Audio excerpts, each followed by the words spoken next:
वहाँ से आ रहा था, वो बड़ी गाड़ी थी मेरे पास इको। तो रात का समय था, 1-1:30 बजे रात की बात थी। और एक घाट उधर पड़ता है बड़वानी के उधर आगे, बोकराटा करके एक घाट, लंबा घाट है, 10-20-30 किलोमीटर। उधर से आ रहा था रात में 1-1:30 बजे की समथिंग। तो साइड में मतलब एक मोबाइल पड़ा था, मतलब उधर से आ रहा था, वो मोबाइल मेरे को दिखा और वहाँ पड़ा था। और मेरे को पहले से पता था कि यार ये एरिया मतलब वहाँ लूट मार होती है घाट में। तो वो मोबाइल पड़ा, मैं कहूँ यार ये मोबाइल मतलब ये फ्री की चीज़ है और लालच करना बेकार है, मतलब गलत मत जाओ है ना। हम भैया ने पहले पढ़ाया था, क्रोध को पढ़ाया था, झूठ कपट जो भी मतलब शास्त्र जो तत्व जो हमको बताया था। और जीवन में हमने जितना पढ़ा है और उसके ऊपर आपने अगर अध्ययन करा हो, रिसर्च करा हो, तो उस चीज़ों को अगर तुमने एक मीटर बना लिया हो, मीटर मतलब अपना स्टेटस चेक करने का कि अपन कहाँ है और किस सिचुएशन में अपन को कैसी कंडीशन में अपने कैसे बाहर निकलना है, वो सारी चीज़ पढ़ाई भैया ने। पर किसी किसी लोगों ने ग्रहण किया है और किसी ने नहीं किया है। सब एक जैसे नहीं होते हैं और सबका दिमाग भी एक जैसा नहीं होता है। वो कहते हैं ना कि यार बादल एक जगह समान बरसात करता है पर पानी वहीं ठहरता है जहाँ गड्ढा है, बाकी पानी निकल जाता है समुद्र में, वो कहीं काम का नहीं है ना। तो ऐसे हमने कुछ चीज़ों को उसमें बाइबिल में से या तो चुराई है, मतलब चुराई समझो, या मतलब उस ज्ञान को ग्रहण किया है। तो हमने का पढ़ा उसमें, और भैया ने पढ़ाया भी था कि मतलब लालच नहीं करना चाहिए, वो फ्री की चीज़ थी। और जब वहाँ से फिर मतलब निकल रहा था कि एक मन मतलब लोग दूसरे थे कि यार मेरे को गाड़ी मोबाइल पड़ा है क्या करें, वो दूसरे क्या बोले अभी रोक ले उठा ले। जबकि वो मतलब चोरों का प्लान था, वो कैसा पता चला हमको बाद में पता चला। तो जैसे मतलब दूसरे दिन हमको पता चला, पेपर में आया कि बोले घाट में मतलब मोबाइल घाट में पड़ा था और उसको उठाने के चक्कर में बोले उन चोरों ने उन लोगों को लूट लिया। तो जो बाइबिल में जो शब्द लिखा है मतलब वो परमेश्वर का शब्द है, वो हर चीज के लिए आपको सतर्क करता है। अगर बाइबिल का जो मार्ग है आपको जो पढ़ाया है तो उसके आप अनुसार अगर चलोगे तो जीवन में कभी गलती नहीं करोगे। वो अगर गलती मैं करता तो मेरे साथ भी वही होता है। तो ये है वचनों का, जो वचन जो रहता है ना वो मार्ग है एक तरह का जीवन का। और जो आप लोग करते हैं ना कि यार जिस दिन प्रभु भोज रहता है उस दिन आ जाना और 3 संडे गायब रहना। छुट्टी करते हैं कि नहीं, उसके साथ मतलब धोखा करते हो कि नहीं? वो तो सब ध्यान रखता है ना कौन किसका है और कैसा है और क्या करता है, वो सब पता है।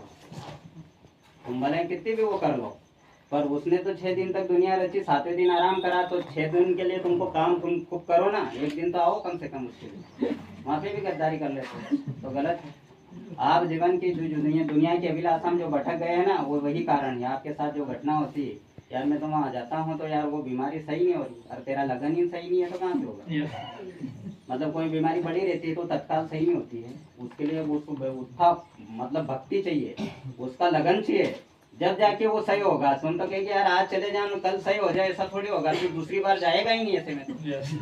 क्योंकि तुमने उसके प्रति अगर लगन तोड़ा तो तुम दुनिया की अभिलाषा में अगर भटक गए तो फिर भटकते ही रहोगे, तुमको कोई नहीं सुधार सकता। तो एक गवाही तो ये उस मुसीबत से बचा है हमको, और दूसरी गवाही ये है कि शाम के टाइम में मतलब दुकान पे से आया 7-8 बजे और मतलब छत के ऊपर खाना खा के मतलब खेल रहा था। तो ऐसा कि हर घर में सरिया वगैरह जो निकले हुए रहते हैं छत के, जो बीम कॉलम के रहते हैं ना, तो वो मेरे के ध्यान मोबाइल पे ऐसे बात करने में, और जहाँ ईंट पड़ा तो उसमें ठोकर खा के मतलब वो सरिया पे गिरना था, पर वो सरिया पे नहीं गिरा, मतलब साइड में गिरा। तो हम उस पर भरोसा करते हैं, वो हर पल हर वक्त हमारा ध्यान रखता है और वो बचाएगा, और उसने बचाया। तो अब कुछ चीज़ें हमने वैज्ञानिक पढ़ाया और मतलब दूसरी किताबों में पढ़ा था मैंने कि बोले कि परमेश्वर जो है उसकी कोई आकृति नहीं है, वो निराकार है। क्यों, अगर आकृति रहती तो वो एक जगह संभालता, दूसरी जगह कैसे संभाल पाता? इसलिए वो विश्व ब्रह्मांड में है, हर जगह है, उसकी कोई आकृति नहीं है।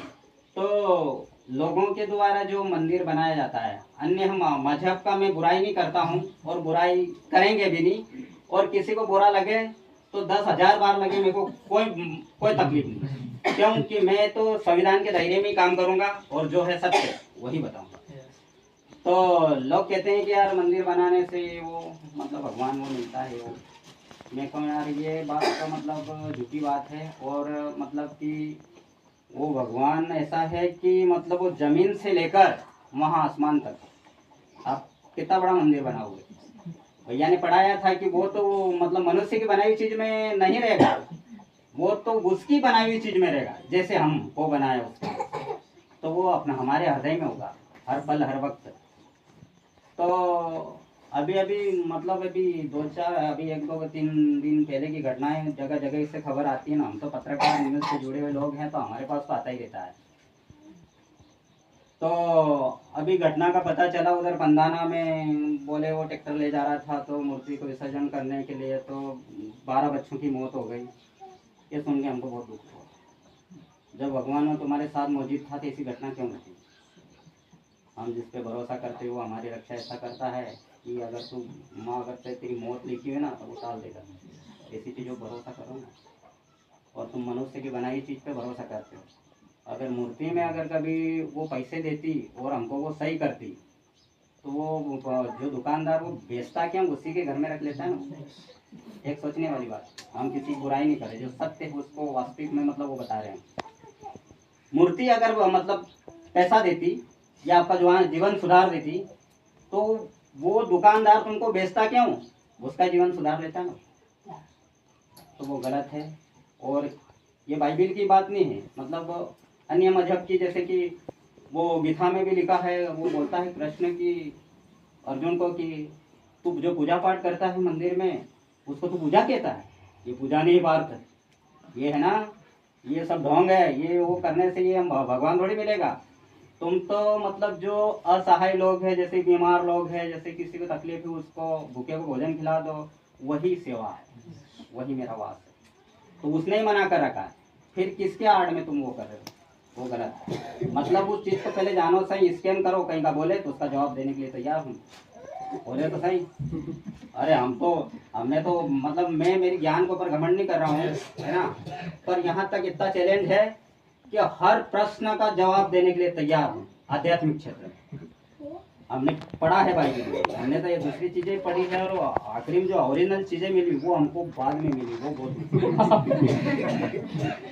क्यों कि कई मजहब में तो कई मतलब इतने इतने ढेर शास्त्र होंगे और वो इतना बड़ा शास्त्र लिखा, इतना बड़ा, मतलब तुमने बहुत सारी झूठी चीज उसमें मिक्स कर दी। कुछ चीज सही है पर उसमें कुछ लोगों ने उनका स्वार्थ सिद्ध करने के लिए मतलब कुछ गलत से मतलब दूसरी चीज ऐड कर दी अपने बड़ाई, तो बड़ाई करने के लिए उन लोगों ने मतलब बना दिया बड़ा, जबकि हजारों शास्त्र पे हमारा एक बाइबिल भारी है।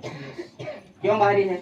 क्योंकि वो वास्तविक है और वो प्रमाण है, और जो विज्ञान जो प्रमाणित करता है ना वैसा प्रमाणित है ना। आप करके तो देखो, निज जीवन में परिवर्तन होएगा, हमको बोल देना, आके बोल देना, दावा ठोक देना मेरे ऊपर। पर एक शर्त है, आपका लगन पूरा पवित्र होना और सही होना, उसमें फर्जीवाड़ा नहीं होना। तुम्हारा काम नहीं होता है, मैं बोल देना। हमने ऐसे ही थोड़ी उसको मतलब प्रेम करा है, प्यार किया है, नहीं, बहुत बहुत रिसर्च किया मेरे जीवन में। हमने तो जीवन में जो रिसर्च किया ना, ज़्यादा करके पढ़ाई के बाद फाइनल करने के बाद इसका फाइनल करा पहले वास्तविक जीवन का। अभी दुनिया की अभिलाषा में आप देखोगे कि यार किसी का मर्डर हो रहा तो वहाँ ऐसा हो रहा तो ऐसा हो रहा, ये कौन लोग? ये दुनिया की अभिलाषा में भटके हुए लोग जो बत्तीसवां लेकर भी मतलब धोखाधड़ी करते हैं, उधर उधर जाते हैं ना, इन लोगों के साथ ऐसे होना। क्यों कि तुम उसका जो मार्ग है ना, तुम बाइबिल का जो मार्ग है उस मार्ग से आप भटक गए, उस मार्ग पे आप चल नहीं रहे, इसके कारण होता है। और अगर कभी इसको मानता है और फिर अगर गलत हो जाए तो हमें बोल देना, हमें बोलना कि भैया हमने इसको सही माना और सही रास्ते पे चल रहा था, फिर ये गलत कैसा हुआ? तुमने कहीं ना कहीं मतलब गलती करी है, मिस्टेक करी है, उससे पवित्र प्रेम करा ही नहीं आपने, झूठी मोहब्बत करी, तो होगा तुम्हारे साथ तो धोखाधड़ी। तो वो चीज जो सही है उसको तो मान लो। अब आप लोगों को तो मतलब एक दूसरे को देख के मतलब वो करा है, पर हमने वास्तविक में रिसर्च किया, रिसर्च ऐसा वैसा नहीं करा है। अब कोई कहे जब धर्म का ज्ञान पूछ ले तो हम बता देंगे कौन चीज गलत है कहाँ सही है, बता देंगे, और कोई तकलीफ नहीं है। अध्ययन किया है उसका हमने, हम ज्ञान में हमारी बढ़ाई नहीं कर रहे हैं, पर हमने जो मतलब है तो बता रहे हैं, और वो परमेश्वर की ताकत है और वो मुझे अगुवाई करता है। और तुम है ना इधर उधर वो भटकते हैं ना, एक दूसरे को खींच के ले जा रहे हैं ना, वो गलत है। आप जिस चीज में जहाँ बैठे हैं वहीं से तोड़ने का प्रयास करें तो बहुत बड़ा मतलब परमेश्वर के साथ धोखा कर रहे हो। बहुत बड़ी मतलब अपने गुरु का मतलब अपमान करना, बुराई करना बहुत ही गलत रास्ते को। अरे वो कैसा भी है, वो आपको तो बाइबिल के अनुसार बताया ना उसने कहीं मन गढ़ा तो कहीं अलग से थोड़ी तुमको बताया। वो बाइबिल में जो लिखा ना, तो उसके बाद तुमको अगर बुरा लगे तो 10,000 बार लगे, कोई तकलीफ नहीं। वो तो परमेश्वर की बात कर रहे हैं। वो बोलते हैं ना कि यार पूरे शरीर में अगर दवाई लगाओगे तो जलन वहीं होगा जहाँ घाव है। तुमको जिसमें घाव होगा, जिसको बुरा उसी को लगेगा जो उस लायक है। मतलब वो बोलता है तो वो ऐसे ही थोड़ी बोलता। देखो पिताजी अपना अगर डांटता है तो उसको पता है कि आगे गलत है बेटा, ये नहीं करना। क्यों बोलता है कि गलत है, उसको पता है। और वो अनुभव में बड़ा है, अपना मतलब अपने से बहुत बड़े हैं, उनको अनुभव है।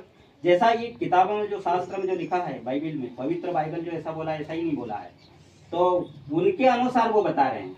आप है तो अगर फिर भी उनकी बातें नहीं मानते हैं ना, करते हैं, तो फिर वही मतलब गलती करेंगे तो फिर सजा तो भुगतनी है। अब भले ही आप मतलब वो कैसे भी करके आते हैं, वो ऐसा ऐसा हुआ नहीं, ऐसा नहीं हुआ। एक दिन मतलब ये बहुत कनिशा बहुत बड़ी बन जाती है। पर दिक्कत यहाँ की कुछ गद्दार लोग भी है। बुरा लगे 10,000 बार मैं बोलूँगा, इसमें कुछ गद्दार लोग हैं। वो मतलब चेहरा दिखाने को बोलते हैं ना, हाथी का दांत दिखाने का अलग, खाने का अलग।